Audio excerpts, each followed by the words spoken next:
Nagaan isiniif haa ta'u hunduma keessaniif bakka jirtan hundatti kam jirtu naguma ani nagaadhaa fayyaadhaa rabbi galanni haa gahu rabbi nagaa nuu kenneefi waan tokko jechuun dhufe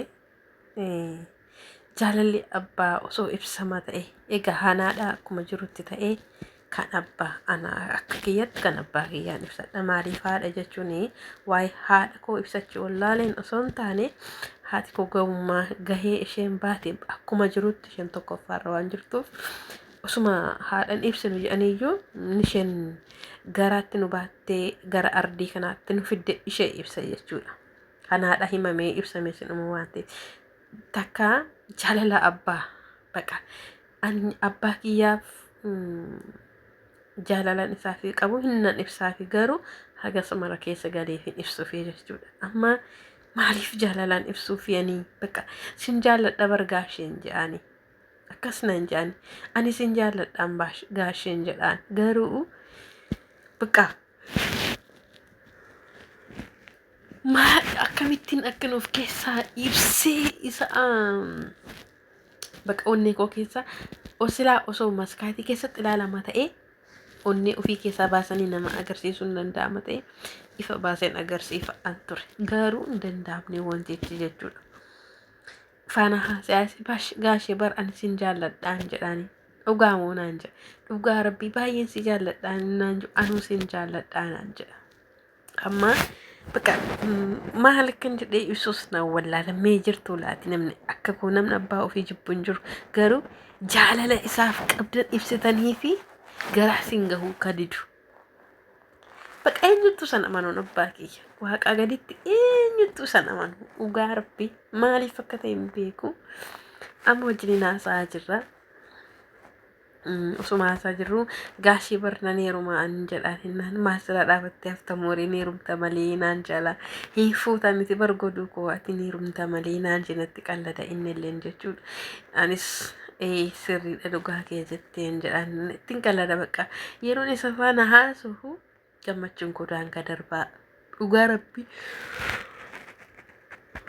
Hamuumuun immoo beekana qaba gammachuun koo baqaan kana jedhee miiran keessa jiru wallaalaa yeroon abbaa kiyya faana haasu maaliif jennaan abbaan kiyya an akka abbaatti ilaala osoo hin taane akka obboleessaa akka hiriyyaa baqa ijoolleen hin jirti miti rikadaakuu wajjiniin haadhanii guddatan akkanatti ilaalan abbaa kiyya baqa keessumaa yeroo harka wal qabannee deemnu takka namoonni maan nun jedhu indee intala keetii moo isheen kun jedhu mukkeen anaatiin immoo abbaa keetii moo naan jedhu biyyattuu jechuudha durumayyuu biyya naan jiru amma innaan biyya jiru ungadhees harka qabadhee deemees mataasaa sukkuumees baqa garaa nagaa amma garuu waan irraa fagaadhee jiruuf maal akkan jedhuuf maal akkan godhu waliina wallaalchisa jirtuu laatama miin dhugaa rabbii.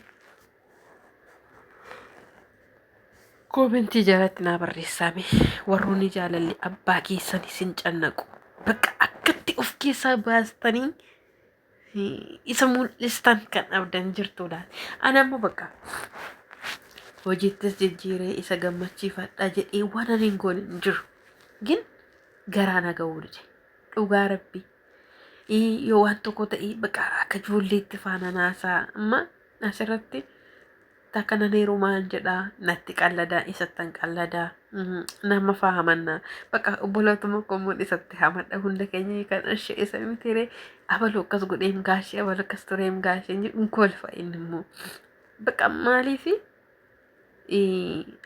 obboloota wajjiniin dhaladheetti himachuurraan abbaa kiyyatti madhee faana kolfee yoonni na lolullee nyaara koo himuun jijjiiru nan kolfaa baqa wanna inni eekamullee yoo ta'e inni kolfee man bashannanima isa dagachiisee bira darba jechuudha.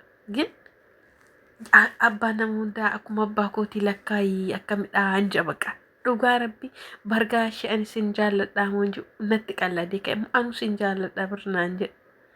Maal akkan jedhee an jaalaluma abbaa kana ifa godhee garaa naga'uun dhabe dhugaa rabbii. Mee maal gootanii jaalala abbaa keessaniif ibsitu mee natti maa dhugaa rabbii jirtu laati namoonni akka koo jaalala abbaa ofiitiin rakkachaa jirtan cinqamaa jirtan baqa halkan ciisus waa isaan yaada, yoon nyaadhus waa isaan yaada, yoon deemus, yoon taa'us, yoon uffadhus bakka waa'ee mantisaa jireenya koo guutuu na fudhatee jira. Gin waaqayyo nagaa godhee anas nagaa isas nagaa godheetti naa galchu du'aa naa godha akka amantaa keessaniitti. Bakka maal akka jedhee isa ibsu wallaala. Amma asitti nama lolaa jira egaa ka'aa sa'aatiin kun sa'aatitti rafan miti je'ee turoo hundi nama ajajaa jira. Maal loltaa gaashii gaafan jedhu asii ijoolletti wacaa jira naan jedha. Hin dagatu yoon lolee malee immoo naan jedha.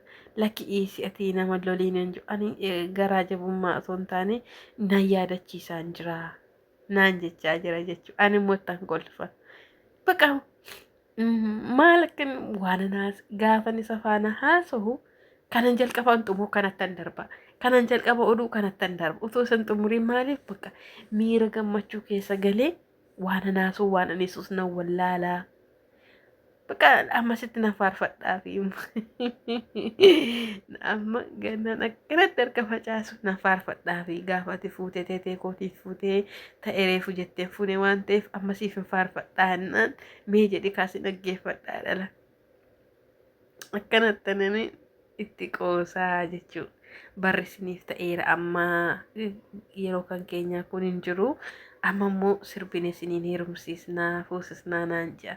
Dhugaa naan jedhii natti kolfaa jira jechuudha. Ani immoo nan satarraba. Amma sin fuusisa kanaan haati keessin nagahiinii naan jechaa jira. Haati keessin nagahiin dhugaa isiiti sitti mufattii naan jedha. Annan qallada barrinaan. Atoo na fuusista bara sobdeen nan qalladatta malee naan jedha. Malee bakka maali abbaa kiyya faana qalladee garaa nan gahuu maal akka jedhuun wallaala. Abbaa kiyya irrattis eenyuun hin jaalladhu. An abbaa kiyyaaf jecha sababii namni maqaa abbaa kiyyaa kaasuuf jecha nama baay'ee faana wal dhabeera jechuudha. Maal jennaani keessa namaa kan beeku waaqayyodha. Amala namaa immoo amala irraa dhalatanii nama irraa dhalatan nama mana tokko keessa wajjin galan amala nama sanaa wallaalan jechuudha. Amma abbaan kiyya fakkeenyaaf bunni yoo danfuu taa'ee buna dhugu maal jennaan namoota buna dhuganii hin galan egaa namoonni wallaaltan hin jirtanii kun eessumayyuu hin dhibu. Maal godhuu warri biyya keenyaa ollaan keenya jechuudha buna dhugu. Buna dhuganii bichaa immoo ka'anii hin galan. Gana nama hamatu abaluu akkas godhee abaluu akkas ta'ee warra abaluu akkana jiru inni immoo hin jaallatu waan akkana waan uftanii fi buna keessan dhugaa galaa malee nama tiinaadha. Bakkuma abaluun jirutti gama qanamaa kaasuu dhiisna kaa jedhanii eeggamu isaan immoo yeroo kana inni immoo hin jaallatu isinii galee. Bakka yeroo inni akkas eeggamu kana immoo maa eeggamta gaashii yoo jennu dhugoon buna mandaraa jaa bakka an dhugoon buna mandaraa lammaffaan dhugoon buna mandaraa maaliif gaashee yoo jennu buna dhuguu deemtu osoo hin taane maqaa nama hamachuu deemtu isinii hin jaallatu bakka baay'ee lolaa baay'ee eeggama. Kanaaf jecha buna mana namaan naqu garuu dhugaa rabbii isiniin jedhaame egaa abbaa ofiitii yoo namni jajee wayyaa hammeenya qabuuf keessaa. Rakkina nama kamiimmoo ilaalee darbuu hin danda'u. Hammeenya nama kamiimmoo arguu hin danda'u. Maal jennaan yoo qabaatee kiisii isaa keessaa fuudhee namaa kennaa. Yoo dhabee ayyisoodhee nama deeggaraa. Malee nama miidhuu jechaadha. Kun nama osoo hin taane safarri keenya iyyuu ragaa isaatii bahu jechuudha. Yoo kanaan alaa jibba namaan qabu. Dhugaa rabbii abaluu haa guddatu waa je'a malee abaluu haa xiqqaatu abalumaa akkana godha abalumaa sanata ammaa kanata isa bira hin jiru. Ganni akka waaqayyo namaa jaallate malee immoo akka abbaan ofii jaallate hin ta'u. Jireenyi biyya lafaa kun wal makaadha sila ta'eef jechuudha. Innaa sababii kana ta'eefi bakka buna dhaqee dhuguu aarii dabalachuu korra natti fuusaa wayya bunni hatta mana keenyaa yoo danfee hin dhugu maal jennaan maal gaashi taa'e buna ay isa si walitti nam'itanii akkasiin biroo qilxuu harbuutti nam'itee cacachaa ooltan sanaan hin barbaadu shinii tokko naa buusaarraa dhugee hin deema jedha yoommoo ganaadha taa'ee gadhan bakka dhiisee deema malee abbaan kiyya taa'e bunallee nama faana dhugu maal jennaan baqa hin danda'u garaan isaa egaa namni wal caalaa mitiire amala akkasii qaba garaa laafummaa qaba baqa garuu maalii fireen isaa immoo galgala keessa akka inni kana ta'e hin beeku egaa garaa laafummaa takka waan gaariitti nama hin baasu silaa osoo akka garaa laafummaatti abbaa kiyya gammadee jiraata abbaa kiyyatu mana isaatti boonee qabeenya isaatti boonee dhala isaatti boonee baqa waan hundatti boonee jiraata ture gin akka hiree waan namaa qoodee malee akka ilmi namaa yaadu hin ta'u akka yaada ofiis hin ta'u jireenya biyya lafaa kun sila akka yaada isaatti akka hojii isaatti dhuguma rabbiiti abbaan kiyya guyyaa tokko mufachiisama jedhanii yaadee hin beeku gan egaa wanti godhamu hin jiru umarratti egaa akka mallee fi akka yaadne ta'e wanti hundumtu ግን እንግዲህ ነጋ ta'uun immoo waan hundumaa caala waan nagaadha nagaa yoo qabaatan wanti hin dabarrees hin jiru wanti hin argamnes hin jiru na maasitti abaluu akkas ta'e jennee bakka kakkaasnee nan hin kolfa ati ammayyuu nama hin dagattuu naan jedha ati ammayyuu nama hin dagattuu akkamitti yaadattaa naan jedha kun ta'ee sun ta'ee raagaashee akkasii ayyuun eenyuma sitti odeessaa ati nama bitattee kaawwatteetta muddoo akkanaa naan jedha ani barnaan agahaa utoo lafa gabaa keessatti wal lolanii iyyuu jedhanna maaf qoratta godhu koo maarsi gashee cinqisii dabala biyya ormaa keessa jirta maaloo mucaa koo naan jedha bakka miira inni keessa galee nattaasaa jiru kana takka na kolfee na qofashiisa takka immoo deezirs jedheema baqa nyaara singuruun fuula isaa diqiq godheema natti haasaa jechuudha. Hin kolfiin kaa maalii waan asiin jedhu moo waggeeffadhu kaa miidhamtaa naan jedha. Ani gin isaatii jiru uummata akkanatti dhaga'amadhee yaadu bakka gammachuu koo guyyaa hundumaati waaqaa gaditti jechuudha. Yoon argadhes yoon dhabbes isa ilaaleen abdii horadhaa isa ilaaleen gammadaa isa ilaaleen haamilee goradhaa bakka isa ilaaleen iddoo akkanaan gahaa jedhee yaada karoorsa yoon dadhaballee ta'e iddoo akkasii gahee dadhabaa laati mul'achi osoo gaasheen koo jiru man dadhabuun jedha dhugaa rabbii. Amma faana haasa'een gaashee qo'atinaa jirtanii bakka addoon akkanatti yoon akkana ta'ee naa jirtan maal ta'e osoo waaqayyoon amanatti jirtu waaqayyo kamiin akkas godha waaqa gaditti immoo eessoo ani siif jira naan jedha haamilee natti ora jechuudha. Dhugaa rabbi waaqayyo gaafa nama bareechuu gaafa nama eebbisu abbaan yaraan qabu abbaan dabaan qabu garuu akka namummaatti gaafa madaalu abbaarraa bakka eebba argannaan haadharraa eebba argannaan wantoonni hundumtuu namaa qajeela. Malee bakka abbaa kiyya jaalalan abbaa kiyyaaf qabu kana jedhee ibsuun dadhaba bakka dhugaa rabbii ani duratti nam mana jiruyyuu abbaan kiyya saayitiin dhufe taanaan anatu faana nyaata maaddii teteen koogaa bakka ati filatamteetta nama hunda keessanaan jetti. Innis yoo dhufe bishaan isaatii buuse ani bishaan harkaa isaatii buuse inni moona harkaa fuudhee bishaan harkaa naa buusa sanii booda achi kaayee kottu as taa'ee naan jedha. Bakka bukkee taa'ee akkuma nama guddaatti faana nyaadheen ka'a. Manaan waamee na dhabnaan immoo ati calluma jettee joorta miti hiree naan jedha manaan taa'uu badaa mana akaakayyuu koo naqa mana abbaa isaa mana abbaa haadha koo inni mana akkoo kufoo naqa inni immoo manaan dhabuu hin jaallatu anis bakka inni dhufee manaa hin jiru taanaan na jibbisiisa na bakka waa baay'ee ture jechuudha. Sejjamar bakka hiroonni manaafaa bahee magaalaa barfatu ammatti bilbilee gaashee komaaf hin dhuftuun jedha bakka hin danda'u abadanii nama nu'an maaliif jennaani bakka garraamummaa isaatu nama callisiisu gaafa sagalee isaa furdaa waan aarii bifa aarii dubbatu fakkaata gen uumaa waaqaati uumaa waaqa waan godhan hin qabanii malee akkana ture bakka yeroon ganama bariitu biddeenan tolche taanaan ani cafaqa godhee ammaa kiyya jala haati kennaafi dhugaa rabbi guyyaa yoo isaatti manatti ol deebi'ee ummaan kiyya hin jirtu ta'e isheen dhoksattee naxxarattee kaawwattee turre qixxeetti qanatti godheen abbaa kiyyaaf cafaqa godhee kennaafi aannan yoo jiraate aannan irraa fuudhee hatee kennaafi bakka ummaan kiyya egaa maalan godhagaa isa ta'u dhufeeraa jetti gaa akkan irraa hahate hin beekti waan ta'eef isa namni xiqqeessee godhu miti bittuma xiqqeq godheen kennaafi bakka yoo nyaates garaa nan ga'u baankii yoo dhuges garaa nan ga'u yoo uffates garaa nan ga'u wayyaa nama hundaa'uu takka miic kan abbaa kiyyaa saamunaa sadiin itti godha bakka innuyyuu garaanan gahu. Maaliif akka ta'e ani hin beeku. Anuma bichaat akka namoo namni akka koo jiraalaati. Namni abbaasaaf yoo nyaates garaan isa hin geenye, yoo uffates dirribii yoo uffistanis ka garaa isa hin geenye bakka. Waa hima abbaa keessanii kan yaaddan ciistanii kaatanii osoo hojjettanii osoo deemtanii osoo nyaatanii. Amma gaafa biyya arabaa kana keessa hin jira. Hatta gaafa ruuzii nyaadhu maaltu gaashee koo afaan ka'aa ta'een jedha.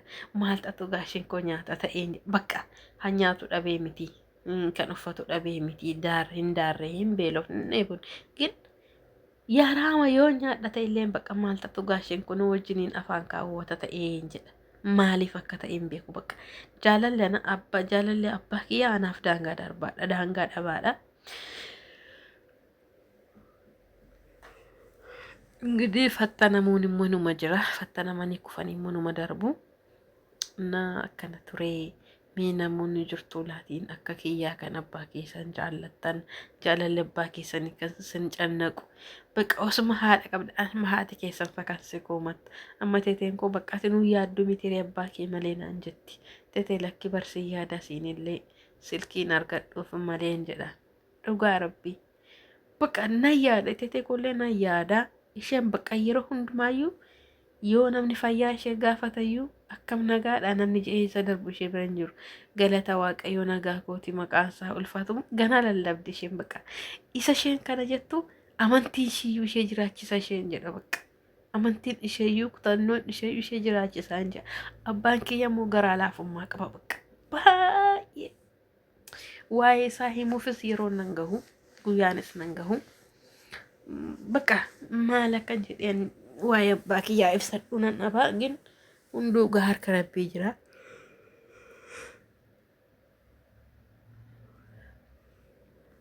Rabbi immoo akka isa uumetti fayyaa isaa fi kenne akkuma amma fayyaa isa jiru kanatti umurii dheeraa umurii irratti umurii isaa fi dabalee dhala isaa dharge si'a galatu yaa waaqayyo jedhee akka inni jiraatuun hawwii kooti sinillee du'aa godhaa. Ammoo bakka jaalalli abbaa kun anuu wabichaa cannaqaa jiramu ka abbaa ta'ee jaalala ilmoo isaa argee ka jaalala ilmoo abbaa ta'ee immoo jaalala abbaa isaa isa cannaqee hin jira laatti. Anamma abbaa kiyya malee humaan qabu gaafaan ilmoo godhadhe hoo jaalalli abbaa akkanuma ana ilmoon kiyyas akkanuma ana jaallatti moo anuma duwwaatummoo abbaa jaallataa laatiin jedhe takka ammoo namni ana fakkaatan danuun jiraachuu danda'uun jedha bakka maal jennaan dhugaa rabbii siniin jedhu an jaalala abbaa kiyya ibsee isaa fi ibsee bakka of keessa baaseellee garaa nagahuu dide bakka iddootti onnee ofii keessa bakka godhanii bananii jaalala abbaa ofii ibsuun jiraate dhugaa rabbi an kaleekoo tokko kennee dhaqeen jaalala abbaa kiyyaa ibsa kin maalin godha. Iddoon nabee iddootan jaalala abbaa kiyyaa ibsadhu agarsiifadhu gin rabbi umurii isaa naaf dheeressu du'aa godhaa abbaa keessan jaalladhaa kabajaa wanna dhalarraa barbaachisu yoo abbaa keessaniif gootan abbaan keessan sin eebbisaa eebbi haadhaaf abbaa immoo bakka maal akkan jedhee sinitti qabu anamma bakka. Ilaalee sin quufu odeessee sin quufu yoon oduu dhabeeyyuu waan itti odeessu yoon dhabeeyyuu gaasheen deemiin kataa'ikaa hin cufateen ka silkii kee jedhan nan laalaan ijumma keessa isumattuu garaa nan gahu gin bakka maal akka jedheen jaalala abbaa kiyyaa ibsu noo wallaalaa namni akka kiyyaa taatan jirtu laati bakka yaaddanii fakkateessanii boossan anamma yaade suuraa isaa falaalee taa'ee bu'a. Sagalee isaa dhaguufaa otuman isa faana odeessuu fanansa yaada. Dhugaa rabbii otuman isa faana odeessuu isa yaada. Maaliif akka ta'e hin beeku bakka faana haasa'ee sin quufu ilaalee sin quufu abbaa kiyya waan itti isa ibsu nama gin waaqayyomti umurii sanaaf dheeressu nagaa naaf kennuu fi wanti hundumti harka rabbiiti jira malee akkasii maasiin jechuuf nan koomentii jalatti warri akka koo jaalala abbaatti rakkatan jirtu dhugaa rabbi miina otoo isin ta'e maal gootu? Koomentii jalatti naa barreessaa. Utuu isin ta'ee maal gootu?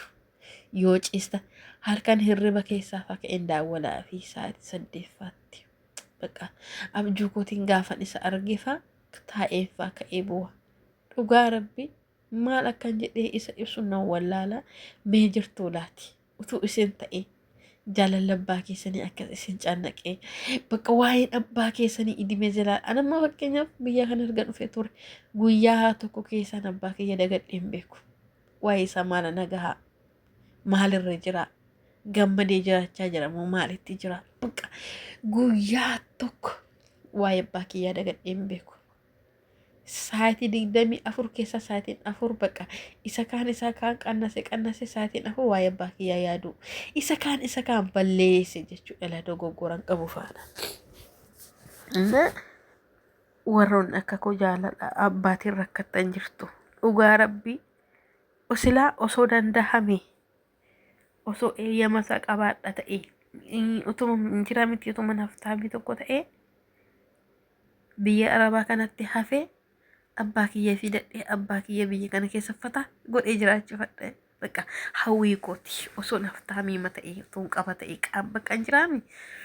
Egaa maal godhagaa akka rabbii jedhee malee akka ilmi namaa jedheen ta'u kanaatiifuu du'aa inaa godha akka amantaa keessanitti rabbi umurii siifaa dheeressuu hamtuu isaa sin dhageessisiin gaarummaa isaa malee wanta isa hamatu bakka waan hamaamu rabbirraa siifaa qabuudha. Du'aa inaa godhaa siniin jedhaa maamila kiyya kan taatanii maamila kiyya kan hin taane immoo sabskraayibii laayikii sheerii naa gochuu hin dagatiina. Nagaamoon irraanfanne garuu jaalala abbaa kiyyaatu onnee kiyya dhaataa jira. Dhugaa rabbii dubartiin gaafa heerumte deessee dhala argattu kanaaf amma kana saba bakka dhala ishee faana akkana taatii yeroo ittiin ji'u fa'aa jira jechuudha. Kun hundumaan jaalala abbaarra dhaabadhe. Mee kanaatiifuu du'aa inaa godhaa. Darbee immoo utuu isin ta'e maal gootu? Utuu isin ta'e maal gootu? Koomentii jalatti naa barreessaa. Yuutuubii koo sabskraayibii laayikii naa godhaa na jajjabeessaa siniin jedha faamilii siniin jaalladhaa siniin kabajaa iddoo guddaa qabdu na biraati.